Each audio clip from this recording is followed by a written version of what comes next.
우리 군은 무엇을 어떻게 할 것인가? 12.3 비상계엄 당시 가장 의아한 장면은 국회로 출동한 군인들의 소극적인 대응이었다. 1980년 5월에 광주를 점령한 공수부대의 만행을 직접 목격하고 진상규명 활동에 참여한 나에게는 더 이해가 안 되는 장면이었다. 사실 이 장면은 외견상 계엄이 경고성이었다는 윤석열의 주장을 지지하는 현장 증거가 될 수도 있었다. 상급자의 명령에 따라 국회를 점령하고 의원들을 끌어낼 실질적인 의도가 있었다면 총기로 무장한 대한민국 최정예 부대가 맨몸으로 맞서는 국회 직원과 시민을 제압하는 것은 어려운 일이 아니기 때문이다. 국회로 진입한 군인 중 누군가가 휴대한 자동소총이나 권총으로 공포탄 한 발만 발사했더라도 사태는 완전히 달라졌을 것이다. 광주항쟁을 떠올려보자.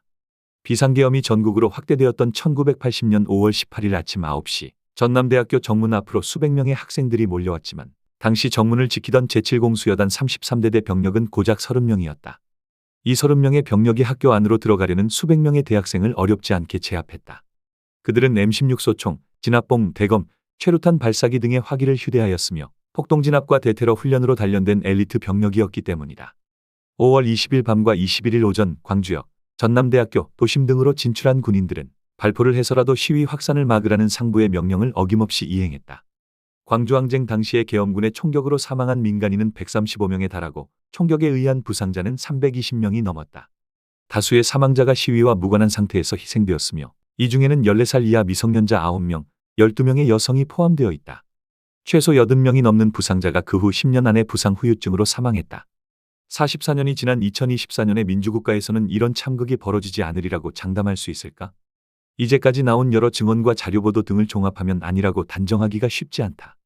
12.3계엄 당시 군인들의 소극적인 대응은 1980년 광주에서 그 잔인함을 유감없이 보여준 가장 강력한 국가폭력기구인 군 내부에 여러 변화가 있었음을 짐작해 한다. 무엇보다 먼저 현장에 출동했거나 작전 실행에 책임이 있는 상당수의 영관급 장교가 상부의 부당한 명령을 적극적으로 거부하거나 실행을 주저했다. 수도방위사령부 제1경비단장은 주어진 임무가 정당하지 않다고 생각해서 병력의 추가 투입을 거부했으며 국회로 출동한 제1특수전사령부 대대장은 국회의원을 끌어내라는 지시를 자기 판단으로 실행하지 않았다. 수도방위사령부 작전처장은 계엄군을 수송하는 헬기의 서울 진입을 일부러 늦춰서 계엄군의 국회 출동을 최소 40분 지연시켰다.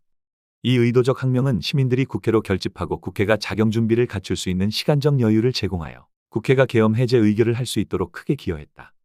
이제까지의 진술에 의하면 상급 지휘부에 속하는 특수전사령부 사령관도 통수권자인 대통령의 지시를 적극적으로 수용한 것으로 보이지 않는다. 그리고 현장에 출동한 부사관급 이하 군인들은 1979년의 12.12 사태와 1980년의 광주 학살, 그리고 해병대 수사단장 박정훈 대령 사건 등을 복합적으로 떠올렸다. 이것은 작전을 실행하는 젊은 군인들이 부여된 임무의 부당성을 사전에 인지하고 있었으며 아울러 명령 거부에 따른 개인적 피해도 동시에 우려했음을 보여준다. 많은 군인들이 자신들이 속한 조직이 초래한 우리 현대사의 비극적 파국과 군의 정치적 중립의 중요성을 상당 수준 학습하고 있었으며 나아가 위계 조직의 구성원으로서 자기 임무의 한계와 책임 소재에 대해서도 고민했다. 현장 군인들의 이런 정치적, 윤리적, 직업적 성찰은 자신들이 보유한 파괴적인 폭력을 민간인에게 함부로 행사할 수 없도록 자제하는 심리적 메커니즘으로 작용했다. 불행하게도 1980년 5월 광주를 점령한 군인들은 당연히 이런 성찰을 갖추지 못했다. 이렇게 볼 때 윤석열의 불법적 비상계엄의 조기 종식은 1980년 광주의 비극이 남긴 소중한 유산이면서 한국 사회가 지난 30년에 걸쳐 다져온 민주주의의 회복력을 잘 보여준 사건으로 기억될 것이다. 작가 한강이 노벨문학상 기념 강연에서 적절하게 표현한 것처럼 이번 사태는 죽은 자가 산 자를 살린 상징적인 사건이다. 헌법재판소의 4월 4일 윤석열 대통령 파면 결정문이 적시한 것처럼 오래전에 죽은 자들은 시민들의 적극적인 저항과 함께 군경의 소극적 임무 수행을 끌어내서 불법적 비상계엄을 종식시켰다. 그렇다면 군은 우리 사회가 기대하는 수준만큼 변했는가? 나는 아직 회의적이다. 아쉽게도 이번에 우리 군인들이 보여준 여러 긍정적인 모습은 군의 내부 노력에 의한 것이 아니라 폭력기구로서 군을 둘러싼 정치적, 사회적, 문화적 외부 환경 변화의 반영물이다. 이번에 부당한 상부명령에 불응한 영관급 장교들은 전부 비육사 출신으로 이른바 군부를 이끄는 핵심 세력이라고 볼 수 없으며 젊은 군인들이 보여준 군의 역할에 대한 발전된 인식의 재료는 군대가 아니라 그들이 자라고 교육받은 가정과 사회와 학교와 문화적 환경이 제공한 것이다. 내가 조사한 바에 의하면 현재 우리나라 군대 그 어디에서도 군의 정치적 중립과 군의 폭력에 의한 비극적 사태와 관련된 정훈교육을 체계적으로 실시하지 않는다. 12.3 비상계엄 사태가 남긴 가장 큰 우려 중 하나는 비상계엄이 이렇게 오랫동안 준비되었음에도 불구하고 군의 내부 폭로가 전혀 없었다는 점이다. 이러한 정치적 목적의 비상계엄은 그 정당성을 위장하기 위해 정보 병참, 수송, 수사, 홍보와 선전 등에 걸쳐 광범위한 군사적 후원이 전제되어야 한다는 점을 고려하면 군의 상층 지휘부가 이런 불법적 사태의 발생 가능성을 사전에 인지하지 못했다는 고백은 선뜻 이해하기 어렵다. 하나회가 해체되고 전두환 노태우 신군부 집단이 유죄 선고를 받은 지 30년이 지났음에도 불구하고 이번 사건으로 우리 군 지휘부 일각에는 여전히 이런 불법적 사태에 기대를 걸고 있으며 최소한 방조하거나 무기남으로서 자기 이익을 취하거나 자신을 보호하려는 세력이 존재하고 있음이 드러났다. 군 상층부의 상당수는 군부독재 정권 시절에 체화되고 고착된 정치적 사고와 시대착오적인 반공주의 하비투스에 여전히 안주하고 있다. 이른바 충암파라고 불리는 연줄의 존재는 일부 군인의 정치적 일탈이 빚어낸 해프닝이 아니라 자신을 여전히 구국의 주체로 간주하는 권위주의적 엘리트 의식과 정치적 신념의 반영이다. 정치사회학자 알프레드 스테판이 지적한 것처럼 이들은 정치에 대한 무력 개입을 국방의 일종으로 생각하는 신직업주의 의식을 완전히 버리지 못했다. 군 상층 지휘부를 구성하고 있는 장성들은 전두환 노태우 정권 시절에 장교를 지낸 상급자 밑에서 교육과 훈련을 받았으며 그들 대부분이 졸업한 육군사관학교는 그 자체가 사적 이익 실현에 충분히 기여할 수 있는 거대한 네트워크 자원이다.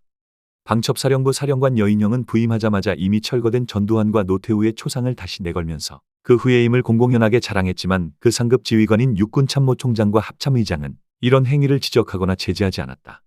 국방부 장관 김용현이 내란 주요 임무 종사자로 기소되었지만 자신의 육군사관학교 38기 동창 대부분이 구국의 결단이라고 격려했다는 보도는 이들의 연줄망이 얼마나 탄탄한 동질감에 터잡고 있는가를 잘 보여준다. 이번 사태를 계기로 우리 군은 미처 이루지 못한 내부 개혁을 완수하고 우리 사회가 군에 보내는 우려와 불안을 완전히 불식해야 한다. 이와 관련하여 나는 새롭게 들어서는 정부에 두 가지 제안을 하고 싶다. 첫째, 국방부가 중심이 되어 전군 사령관 명의로 12.3 비상계엄 사태를 전후한 군의 불법한 행위를 공식적으로 사과하고 재발 방지 조치를 담은 성명서를 즉각적으로 발표해야 한다. 여기에는 불법한 행위에 관여한 정도에 따른 인적 쇄신책과 비상계엄과 내란의 확산 저지에 공을 세운 군인들에 대한 보상 조치를 담고 있어야 한다. 둘째, 헌법 제5조의 군의 정치적 중립을 실천하기 위한 헌장을 제정해서 전군에 배포하고 교육해야 한다. 여기에는 박정희와 전두환의 쿠데타 광주학살, 윤석열의 비상계엄 조치에 이르기까지 우리 군의 불이한 행위에 대한 반성과 민주국가에서 군의 정의로운 위상을 유지하기 위한 국가의 의지가 확실하게 포함되어야 한다.